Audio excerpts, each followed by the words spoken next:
Чего ждать от нарцисса в День Святого Валентина? И, собственно, вообще, как нарцисс переживает любые совместные праздники. Вы наверняка замечали, что когда находишься в отношениях с нарциссом, праздники он проживает всегда неровно. Это либо какая-то вот такое буря эмоций и какие-то искры и эпатаж, либо какие-то страдания. Сегодня в этом видео я вам расскажу, как по поведению нарцисса можно понять, в какой фазе отношений с нарциссом вы находитесь. Меня зовут Евгений Масеев, я психиатр и психотерапевт. И сегодня мы с вами разбираемся в том, чего же ждать от нарцисса в День Святого Валентина. И как, потому что вы увидите, что вы получите, собственно, анализировать то, на какой стадии находятся ваши отношения. Если эта тема вам интересна, обязательно поставьте лайк, можете этим видео поделиться в своих соцсетях, чтобы ваши друзья посмотрели. Подпишитесь на мой канал, конечно, если вы еще не подписались.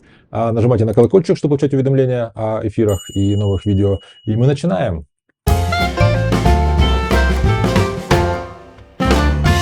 Итак, для начала давайте вспомним, как, собственно, протекают любые отношения с нарциссом. Любые отношения с нарциссом, они как бы проживают три основных стадии, одну дополнительную. Три основных стадии — это идеализация или лавбомбинг, когда нарцисс очень много вам уделяет внимания, каких-то комплиментов, подарков. Он, по сути, как бы вкладывается в вас, чтобы завоевать вас, чтобы в будущем вы могли всегда давать ему тот самый нарциссический ресурс. То есть это тот момент, когда нарцисс старается показать себя с очень хорошей стороны, и, собственно, он завоевывает ваше внимание, он становится для вас важным. Вторая фаза — это фаза обесценивания, это фаза, когда он начинает вести себя как-то так немножко отстраненно, высокомерно, он начинает часто пропадать, начинает вас как-то газлайтить, если вы начинаете спрашивать, почему ты пропадаешь. То есть он ведет себя так, по сути, высокомерно и жестоко, но иногда он бросает вам, так сказать, какую-то конфетку-приманку, чтобы вы все-таки вспоминали, как оно было в стадию идеализации, в стадию лавбомбинга, и все-таки не уходили от него. Третья стадия, стадия отказа или утилизации, это тогда, когда он понимает, что от вас он уже не может больше получать нарциссический ресурс, он старается каким-то образом вас как будто бы эмоционально уничтожить, то есть сделать так, чтобы вы чувствовали себя максимально плохо, потому что таким образом он перестает чувствовать горечь от предстоящей потери вас. И четвертая стадия — это стадия пингования. Это обычно бывает такая отсроченное какое-то поведение нарцисса, когда вы, предположим, уже там полгода, год уже не общаетесь, тут он вдруг появляется, потому что, утратив очередную свою какую-то жертву, утилизировав, он проверяет, вы все еще как бы в доступе, можно ли с вами заново попробовать. То есть основные четыре стадии — это идеализация, обесценивание, отказ и пингование. Вот, если вы находитесь в стадии идеализации или лавбомбинга, это просто идеально, потому что День Святого Валентина, он приглашает вас в самый лучший ресторан, он дарит вам какие-то подарки, там просто цветы, это море цветов, конфет, море конфет. Все просто наилучшим способом. Какие здесь есть опасности? Первое. Может быть так, что нарцисс подарит вам какой-то подарок, который будет показывать его какую-то элитарность и особенность, и при этом он этим подарком вас как бы опосредованно унизит. Предположим, нарцисс дарит вам на День Святого Валентина книгу, скажем там, Джойс Улисс. Это книга, которая считается среди такой очень богемной интеллигенции, очень сложной, обязательно к прочтению, но это считается как такой один из шедевров мировой литературы. Это книга, которую читают не все, ее не все вообще могут прочесть. И вот он вам дарит эту книгу, предположим, он ее прочел, потому что ему важно быть таким элитарным. И вы как бы к этому относитесь так, спасибо, конечно же, ты мне книжку подарил, но как бы сегодня день всех влюбленных. И он вам начинает говорить, ничего, то, что у тебя такое плебейское какое-то воспитание и образование, мы все это поправим. Со мной ты, возможно, дотянешься, хотя бы до середины того уровня, на который я занимаю, но ты будешь выше, чем все эти люди, которые тебя окружают. То есть, понимаете, подарок неплохой, в принципе, книга ценная, шедевр мировой литературы, но вся обстановка такова, что вы, получается, должны как бы знать свое место в этом богемном элитарном мире этого нарцисса. Либо это может быть какой-то подарок, например, очень дорогой, то есть неуместно дорогой. Что-то такое он вам дарит, что вы прямо во-первых, вы еще больше становитесь от него зависимого. То есть представьте, он вам постоянно говорит, какая вы прекрасная, какая вы красивая. Он окружает вас знаками внимания. Постоянно этот лавбомбинг, идеализация вовсю идет. И он вам дарит какой-то, например, не знаю, дорогой там какой-то телефон. Или какую-нибудь предлагает вам какую-то поездку такую очень, которую вы не можете себе позволить, и вы об этом не думали, и в такой ситуации что происходит?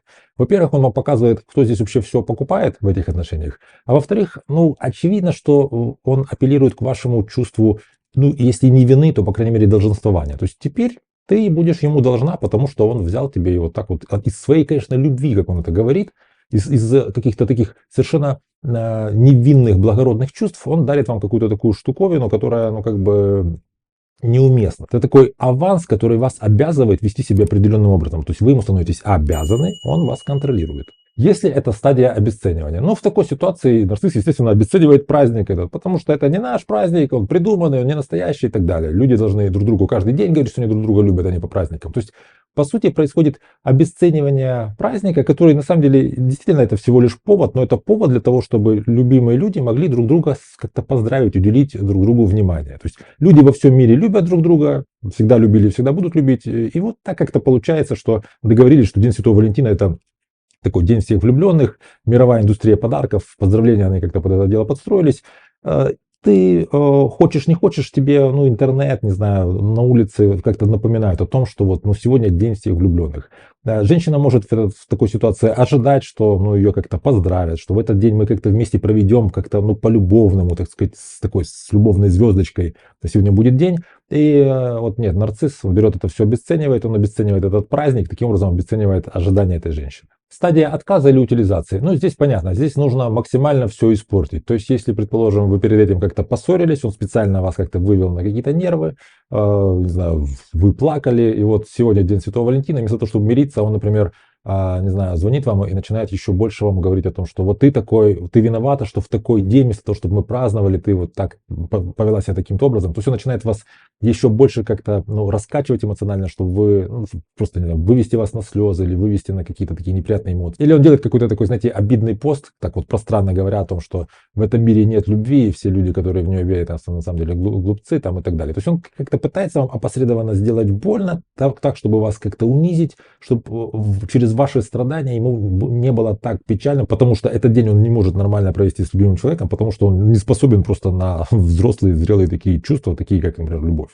Ну и в стадии пингования тут совершенно понятно все. То есть, привет, как дела? Мне тут пришло воспоминание, как год назад мы с тобой праздновали этот праздник, давай, может быть, встретимся. То есть, по сути, происходит такое апеллирование к тому, что, ну, такой же праздник, но если тебе не с кем как бы встретиться сегодня, ты же не хочешь быть одна в день всех влюбленных, что давай с тобой встретимся. То есть, короче, используется праздник как повод для, собственно, пингования. То есть, с пингованием очень все прозрачно, очень все понятно. Что же делать в этой ситуации? Значит, самая опасная стадия – это первая стадия. Стадия то, вот, идеализации или лавбомбинга. Дело в том, что ее вот, поведение нарцисса очень сложно отличить от поведения нормального человека, потому что, ну, бывает так, что вот, скажем, какой-то человек говорит, что он тебя любит, вы проводите вместе время, и он тебе дарит подарок, и он не разобрался, как ты подарил какой-то неуместный подарок, или это подарок какой-то, ну, который, скажем, скорее он хотел бы получить, а не тебе он нужен. И ты начинаешь задумываться, а не нарцисс ли это? Здесь важно обратить внимание на то, не является ли факт вот этого дарения этого подарка или факт устроения какой-то определенного рода вечеринки чем-то таким, что возвышает нарцисса за счет вашего унижения какого-то. Здесь вот очень осторожно надо так смотреть дело. Все остальные фазы, когда человек, грубо говоря, вам всячески пытается испортить настроение, в частности в этот праздник, вам нужно просто понимать, что, ну, вот вы сейчас находитесь в каких-то не очень хороших отношениях, и в этих не очень хороших отношениях идея, ну, как бы отмечать праздник всех влюбленных для вас пока, так сказать, ну, не ко времени. Вам нужно сначала разобраться с собой, разобраться со своими отношениями, в частности с этим человеком, то есть почему вы с ним общаетесь, и потом уже, когда вы разберетесь с собой, когда вы, возможно, будете в других отношениях, либо когда вы просто будете, ну, так самодостаточны, без отношений, тогда вы уже сможете нормально как-то реагировать на вот эти праздники, которые созданы для пар, такие романтические, семейные какие-то праздники. Пока вы находитесь в разрушительных отношениях, пока вы находитесь в отношениях с человеком, который вам в праздник, вместо того, чтобы повышать настроение, его портит, вам нужно разбираться с этими отношениями, вам нужно разбираться с собой. И этот праздник пока он не ваш, вам он не ко времени. Я жду от вас с нетерпением, конечно же, чтобы вы в комментариях написали о своем каком-то опыте проведения праздников с нарциссами, потому что каждый пример это такое вот что-то неповторимое, потому что всегда это все по-разному проживается. Я буду вам очень благодарен. Если вам это видео понравилось, ставьте лайк, делитесь со своими друзьями в соцсетях, подписывайтесь на мой канал, если еще не подписались, нажимайте на колокольчик. Берегите себя и своих близких и до встречи в следующих выпусках.